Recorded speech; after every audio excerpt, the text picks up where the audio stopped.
600 years ago, a small band of Turkish warriors looked across the Bosphorus at the greatest city in the world, Constantinople, the last bastion of an empire that had ruled for over 1,000 years. They called it the Red Apple, the ultimate prize that seemed impossible to grasp. Yet within decades, these nomadic fighters would not only capture that legendary city, they would build an empire that stretched from the gates of Vienna to the shores of Yemen, from the Crimean steppes to the deserts of Algeria. For 6 centuries, the Ottoman Empire would be the bridge between East and West, the defender of Islam and the terror of Christian Europe. This is the complete story of how a small principality became one of history's greatest empires, and how that empire ultimately crumbled into the dust of time. Our story begins in 1299, in the turbulent borderlands of Anatolia. The once mighty Byzantine Empire was fragmenting. The Mongol invasions had shattered the old order, and Turkish tribes roamed the countryside like wolves seeking prey. Among these warriors was a man named Osman, a name that would echo through the centuries. Osman Bey was no different from dozens of other tribal leaders, except for one crucial quality: vision. While others raided and retreated, Osman built. He forged alliances with local Greek nobles, recruited Christian converts, and most importantly, he created a system that turned conquest into governance. When Osman died in 1326, his son Orhan inherited more than a tribe. He inherited a nascent state. Orhan captured Bursa, the first major city to fall to Ottoman rule, and established it as their capital. But the Ottomans' greatest weapon wasn't their swords. It was their adaptability. Under Orhan's rule, the Ottomans created the Janissaries, an elite military corps recruited from Christian boys, converted to Islam, and trained from childhood to be the empire's ultimate warriors. These soldier slaves would become the backbone of Ottoman military might for centuries. By 1354, the Ottomans had crossed into Europe, capturing Gallipoli. The Christian kingdoms of the Balkans watched in horror as these Muslim warriors swept through their lands like a tsunami. At the Battle of Kosovo in 1389, the Ottomans shattered Serbian resistance, though at a terrible cost. Sultan Murad I died on the battlefield, struck down by a Serbian knight's blade. But the Ottomans had learned the most important lesson of empire. Survival requires more than victory. It requires succession. Murad's son Bayezid took power immediately, earning the nickname Yildirim, the Thunderbolt, for the speed of his conquests.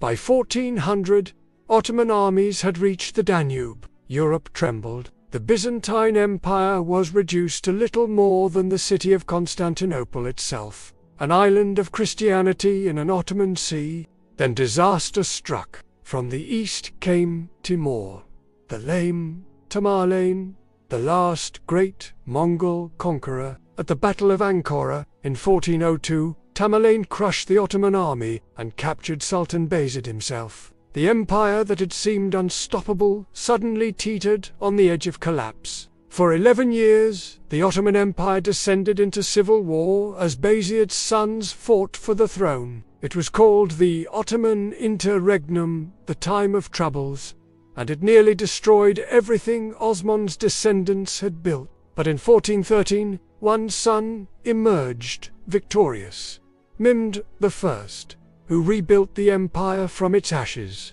His son Murad II continued the expansion, but it was Murad's son who would achieve the impossible. Mehmed II was only 21 when he became Sultan in 1451, but his ambition was limitless. Where others saw Constantinople's massive walls and declared them impregnable, Mehmed saw a problem to be solved. He commissioned the largest cannons ever built, massive bronze monsters that could shatter stone walls that had stood for 1,000 years. On April 6, 1453, the siege began. For 53 days, the last Byzantine Emperor Constantine XI Palaiologos held out with just 7,000 defenders against 100,000 warriors.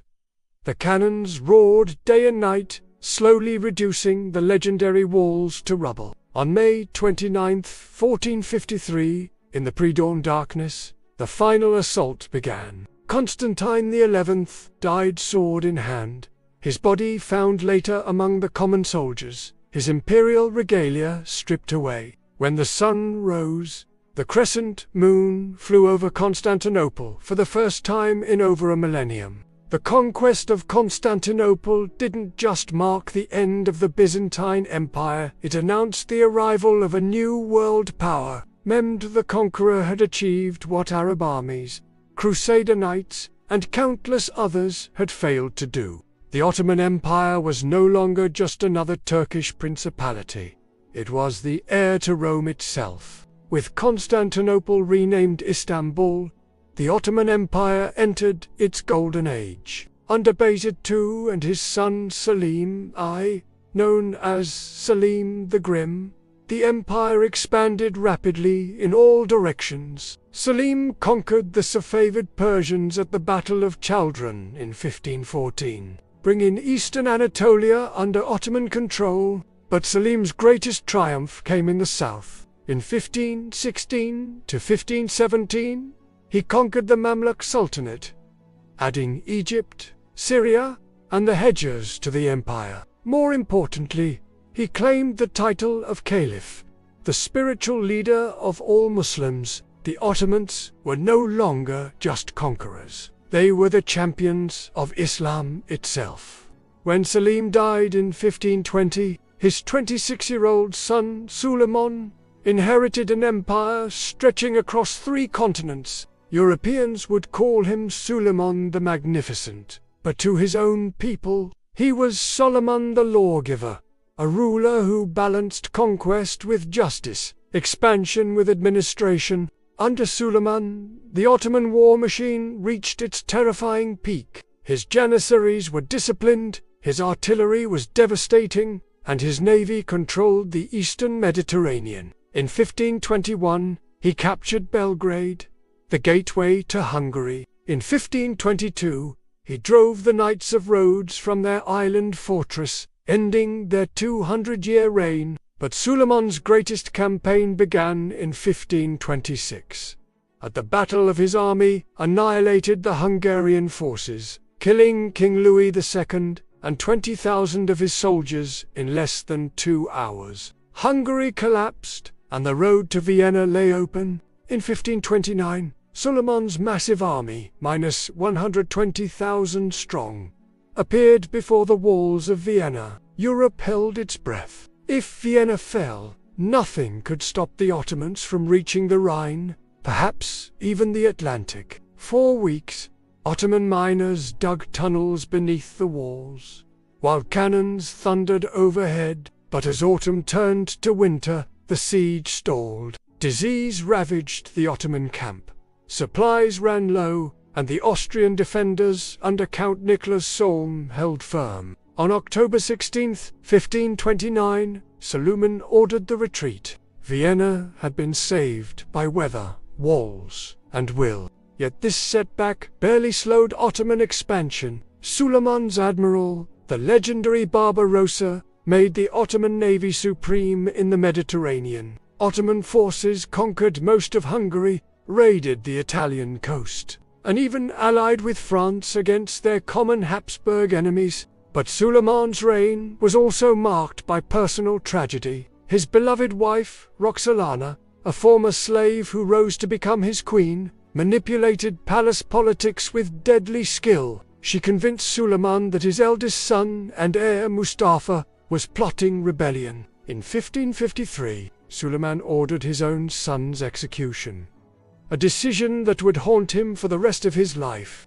When Suleiman died in 1566, during another Hungarian campaign, he left behind an empire at its absolute zenith. The Ottoman domains stretched from Algeria to Azerbaijan, from the Crimea to Yemen. Nearly 25 million people lived under the Sultan's rule, speaking dozens of languages but united under the Ottoman system. But empires that stop expanding begin to contract, and the Ottomans were about to learn this harsh lesson. Suleiman's son Selim, too, known mockingly as Selim the Drunkard, inherited an empire too vast to govern effectively. The age of conquering sultans was ending. The age of palace sultans was beginning. The first great shock came in 1571 at the Battle of Lepanto. A Holy League fleet, led by Don John of Austria, smashed the Ottoman navy, sinking or capturing over 200 ships and killing 15,000 Ottoman sailors. The myth of Ottoman invincibility was shattered. Though the Ottomans rebuilt their fleet within a year, they never again dominated the Mediterranean as they once had. More dangerous than military defeats was internal decay. The Devshirme system that had created the Janissaries was abandoned, and the cause became a hereditary caste more interested in palace politics than battlefield valor. Corruption spread through the administration like a cancer. Sultans retreated into the luxury of the Topkapi Palace, losing touch with their empire and their people. The 17th century brought a series of catastrophic wars. In 1683, Grand Vizier Kara Mustafa Pasha launched one final assault on Vienna, besieging the city with 150,000 men.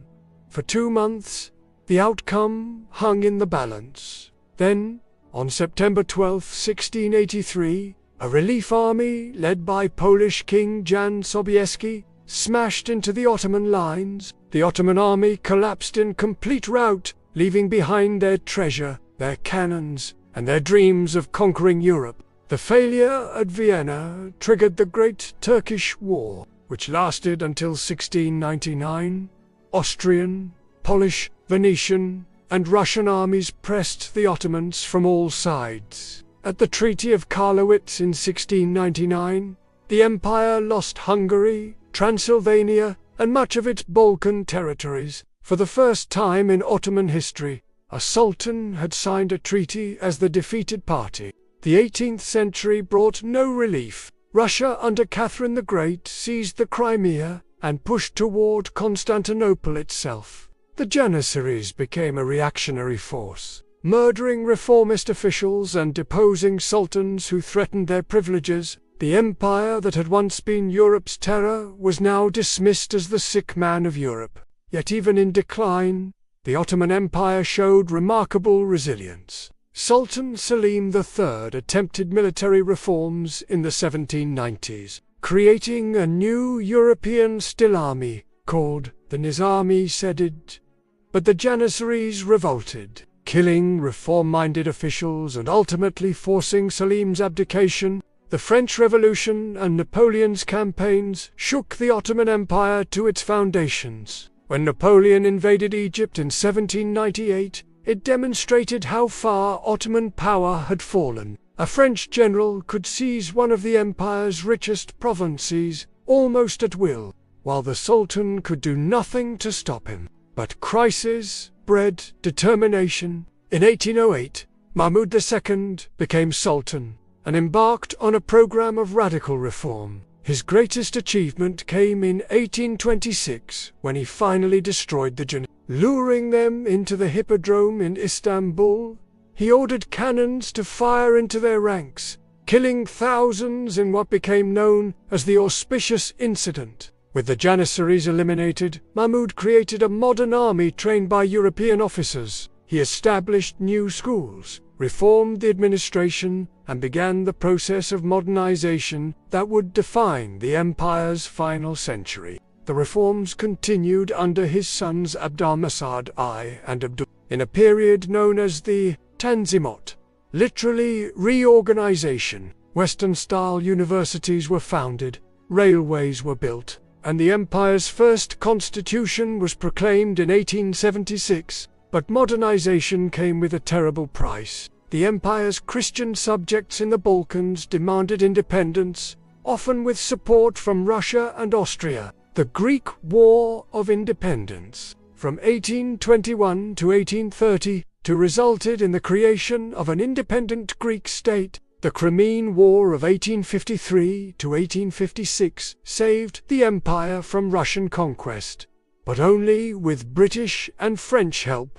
More devastating still was the empire's financial collapse. Desperate to fund modernization and military reforms, the Ottoman government borrowed heavily from European banks. By 1875, the empire was bankrupt, forced to accept European oversight of its finances through the Ottoman Public Debt Administration. The final decades of the 19th century witnessed the empire slowly disintegrating. Bulgaria gained autonomy in 1878, followed by independence in 1908.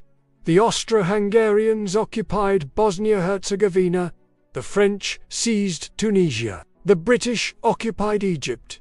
Italy conquered Libya in 1911. Faced with this accelerating collapse, a group of military officers and intellectuals known as the Young Turks seized power in 1908, deposing the autocratic Sultan Abdulhamid II and restoring the constitution. They promised to save the empire through nationalism, modernization, and centralization. The Young Turks' revolution marked the beginning of the end. Their policies of Turkish nationalism alienated the empire's Arab subjects, while their military adventures proved disastrous. The Balkan Wars of 1912-1913 cost the empire almost all its remaining European territories. Then came the catastrophe that would destroy everything.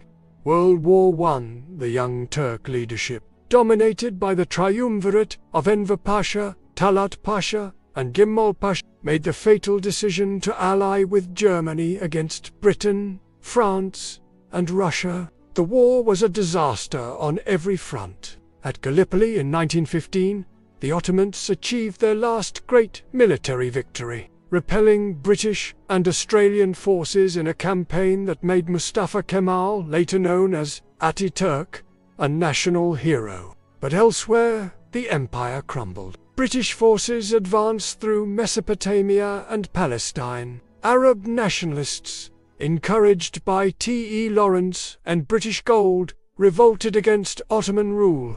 Most tragically, the war provided cover for the Armenian genocide of 1915, in which over 1 million Armenians were systematically murdered or died during forced deportations. This horrific crime would stain the Young Turk legacy forever. By 1918, the Ottoman Empire was finished. The Mudros Armistice, signed on October 30, 1918, brought an end to 600 years of Ottoman rule. Allied forces occupied Istanbul, and the Treaty of 1920 carved up the empire's remaining territories among the victorious powers. But from the ashes of defeat rose a new leader. Mustafa Kemal, the hero of Gallipoli, organized Turkish resistance against the occupying forces. The Turkish War of Independence, from 1919 to 1923, expelled Greek, Armenian, French, and Italian forces from Anatolia. On October 29, 1923,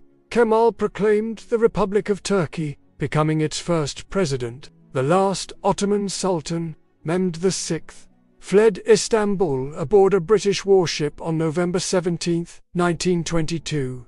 The empire that had once threatened Vienna and ruled from Baghdad to Budapest had finally come to an end. The Ottoman Empire's 6th-century reign left an indelible mark on world history. At its peak, it was one of the most powerful, prosperous, and culturally sophisticated states in the world. The Ottomans were master architects, who gave us the Blue Mosque and Suleimani Mosque. They were brilliant administrators who created a system that governed dozens of ethnic and religious groups with remarkable tolerance for its time. The Ottoman Empire was also a bridge between civilizations. It preserved and transmitted Greek philosophy, Islamic science, and Turkish military traditions. It was in Ottoman libraries that many classical texts survived the medieval period. Ottoman trade networks connected Europe with Asia, carrying not just goods, but ideas across continents. Yet the empire's legacy is complex and controversial. The same state that created masterpieces of architecture also engaged in systematic oppression and genocide. The empire that once promoted religious tolerance became increasingly nationalistic and exclusionary in its final decades. Today, as we survey a world still struggling with questions of identity, sovereignty, and cultural coexistence, the Ottoman experience offers both inspiration and warning. It shows us that great empires can rise from humble beginnings through vision, adaptability, and determination. But it also reminds us that no empire, however mighty, is permanent. In the end, the Ottoman Empire's greatest lesson may be this: civilizations endure not through conquest alone, but through their ability to evolve, to include rather than exclude, and to remain true to the ideals that made them great. The Ottomans forgot this lesson and paid the ultimate price. The crescent moon no longer flies over the Bosphorus as a symbol of imperial power, but in the call to prayer that still echoes across Istanbul's ancient hills, in the architectural marvels that still inspire, and in the complex tapestry of cultures that once called themselves Ottoman, the empire's memory endures. 6 centuries after Osman's warriors first crossed into Europe, we are still living in the world the Ottomans helped create.